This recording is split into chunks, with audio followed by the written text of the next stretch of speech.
Et salut tout le monde, j'espère que vous allez bien et aujourd'hui on se retrouve pour une des vidéos qu'on fait tous et toutes habituellement chaque mois et il s'agit du bilan des achats du mois en cours. Vous allez le voir dans la vidéo, j'ai bien pu me faire plaisir sans vraiment trop dépenser parce que j'ai vendu quand même une bonne partie de ma collection.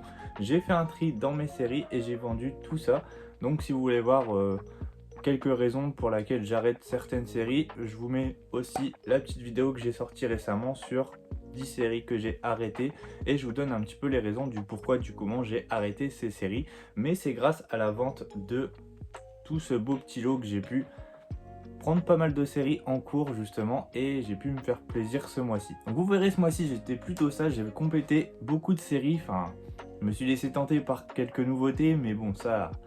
C'est dur de ne pas y résister quand on voit la qualité de certaines nouveautés, mais globalement, dans l'ensemble, j'ai pu compléter pas mal de mes séries, voire même en terminer certaines, et ça, c'est plutôt cool. Et on commence directement chez Kurokawa avec une des nouveautés où je me suis laissé tenter, vous en avez peut-être déjà entendu parler, il s'agit de Partners 2.0. Kurokawa a fait un très beau coup de com' puisqu'ils offraient un préservatif en guise de goodies quand on achetait le premier tome. Bon, moi je l'ai pas eu, mais franchement c'était plutôt efficace, ça a fait bien parler de lui, et en plus les avis sur ce titre, moi de ce quand j'en ai vu en tout cas, ça me plaisait bien et ça me tentait bien, et ben franchement j'étais plutôt surpris. Bon, c'est clairement pas à mettre dans les mains de tout le monde, c'est déconseillé au moins de 16 ans, c'est de l'ecchi, mais franchement c'est plutôt cool, c'est plutôt frais et c'est assez agréable. C'est une histoire, pas d'amour parce que c'est entre ils sont un petit peu sex friends, et franchement ils vont redéfinir un petit peu ce que c'est un couple à leur manière, et franchement c'est plutôt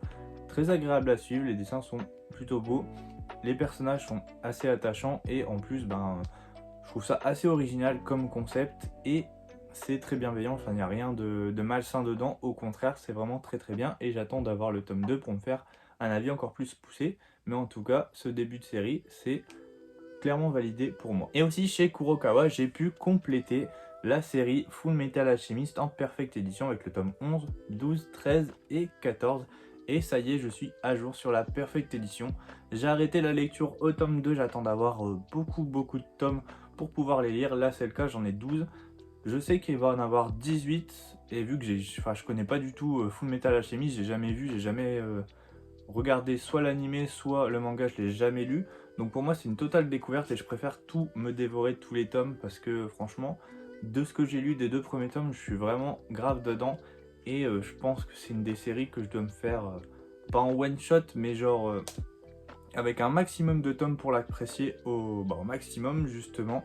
Et là avec cette perfect, j'ai pu me faire plaisir en revendant toutes mes séries, et au moins je suis à jour maintenant sur une des plus belles, voire la plus belle perfect qui existe à ce jour pour moi, et il s'agit de Fullmetal Alchemist bien sûr. Chez Mangetsu, un seul petit titre, ici il s'agit de Awashi, le tome 15, ça y est aussi je me suis mis à jour récemment le mois dernier sur la lecture, donc j'ai lu les 14 tomes, et franchement c'est un pur kiff, c'est vraiment une série que je kiffe tout particulièrement, et je me devais de prendre le tome 15 pour être à jour très rapidement. Chez Delcourt Tonkam, vous en avez certainement entendu parler avec la sortie de Blue Box. Donc c'est une des nouveautés qui me tentait le plus ce mois-ci, et franchement je suis loin d'être déçu, je suis très agréablement surpris. Je savais pas trop à quoi m'attendre, je savais que c'était une romance qui avait pour thème le sport, enfin ils utilisent le sport en tout cas pour comme fond, en tout cas de leur romance. Bon, c'est clairement pas un manga de sport, donc vous y méprenez pas, c'est une romance qui utilise le sport comme contexte pour pouvoir implanter sa romance entre ces 2 personnages. J'ai beaucoup apprécié ce tome 1, bon c'est clair qu'on voit pas beaucoup de sport, mais après c'est pas le but du manga, encore une fois comme je le rappelle, mais on sent qu'il y a une petite histoire d'amour qui va naître, enfin en tout cas lui est fou amoureux d'elle, ça c'est sûr.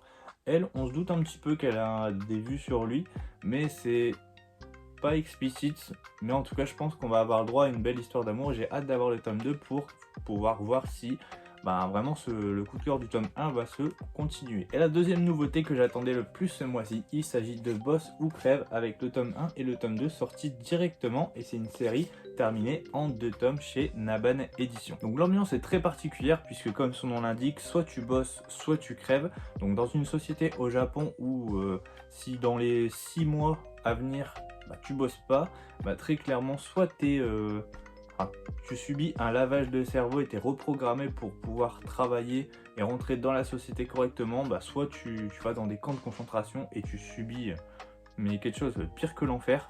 Et c'est ce qui va arriver à notre personnage principal. Donc il va être envoyé dans les camps de concentration, donc on voit vraiment tout, c'est violent, c'est pas, c'est gore, enfin, pas tant que ça, mais il y a quand même de la violence, il y a du sexe, enfin il y a de la nudité en tout cas. C'est assez hardcore, mais franchement je suis vraiment agréablement surpris du titre. Ça va vite, franchement, on n'a pas trop le temps de voir où est-ce que le titre va nous emmener, tellement ça va vite. Et je pense que ceux qui ont lu les 2 premiers tomes vont comprendre de quoi je parle. On n'a aucun temps de répit et ça c'est plutôt bon, enfin la série n'a même pas le temps de s'essouffler. J'ai hâte de voir ce que les 4 autres tomes vont nous proposer pour finir cette série. Chez Ki-hoon, j'ai terminé Les Amants Sacrifiés. Bon, c'était pas très compliqué, il y avait que 2 tomes du coup sur cette série, mais au moins je me le suis pris, je l'ai déjà lu et franchement j'ai plutôt bien accroché à cette série, même si la fin est assez ouverte. Ça laisse ouvert à beaucoup d'interprétations. Et en tout cas, moi, c'était mon premier Kakizaki. Enfin, les dessins sont vraiment très très beaux. Je vais essayer de vous retrouver des planches en même temps que je parle. Mais moi, j'ai été vraiment subjugué par ces dessins. Et voilà, ça vous spoil pas trop. Mais moi, je trouve sa plume, elle m'a bluffé. Et ça me donne vraiment envie de connaître certains titres de Kakizaki. Donc, si vous en avez quelques-uns à me conseiller en commentaire, je sais qu'il y a déjà Rainbow. Il y a aussi Bestiarius, je crois, de tête. On m'a conseillé d'autres titres aussi, j'ai oublié les noms.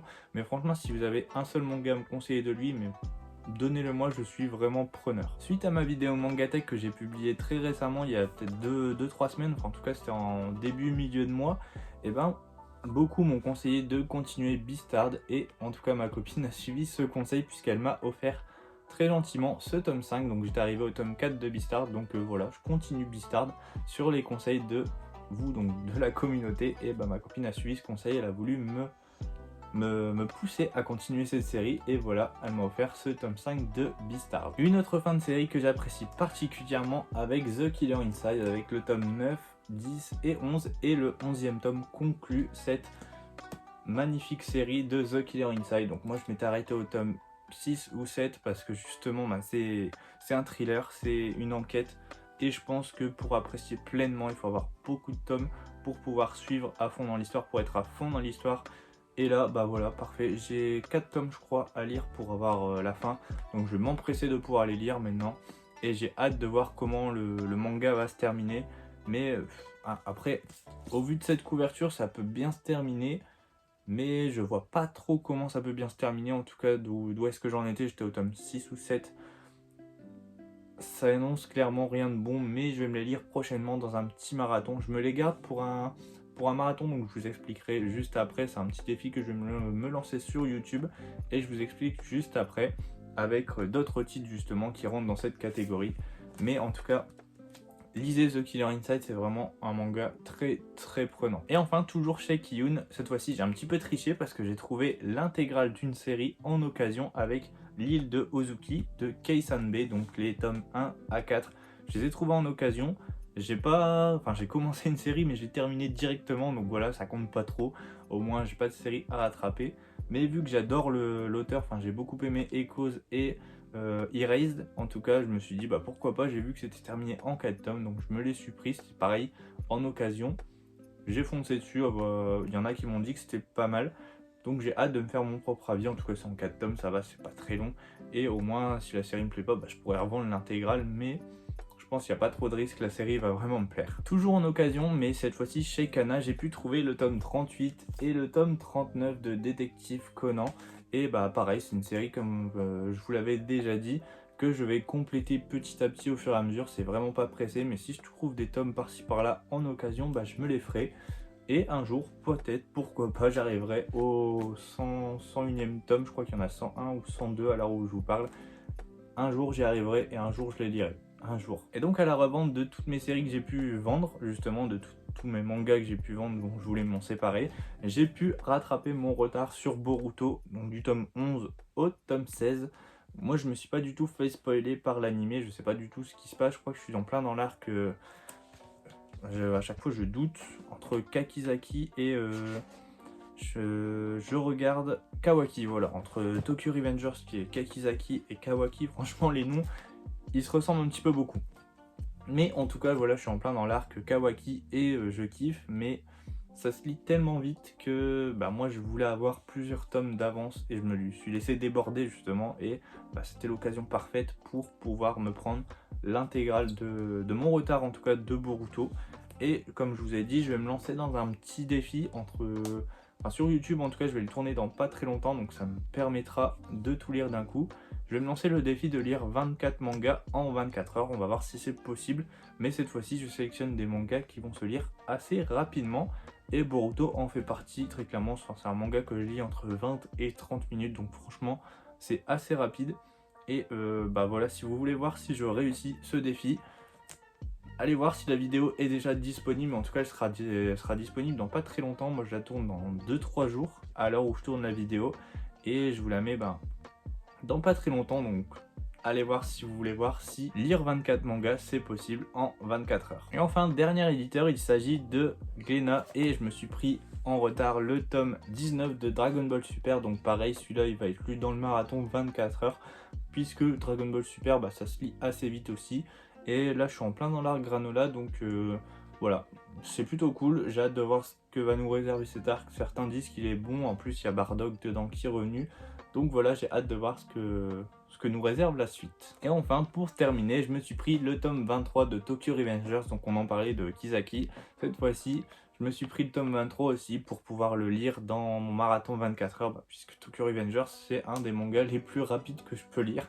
Et voilà, j'ai hâte de voir ce que nous réserve l'arc suivant, enfin l'arc final, parce que je suis assez curieux. Il aurait pu se terminer au tome 21-22, mais il n'a pas voulu.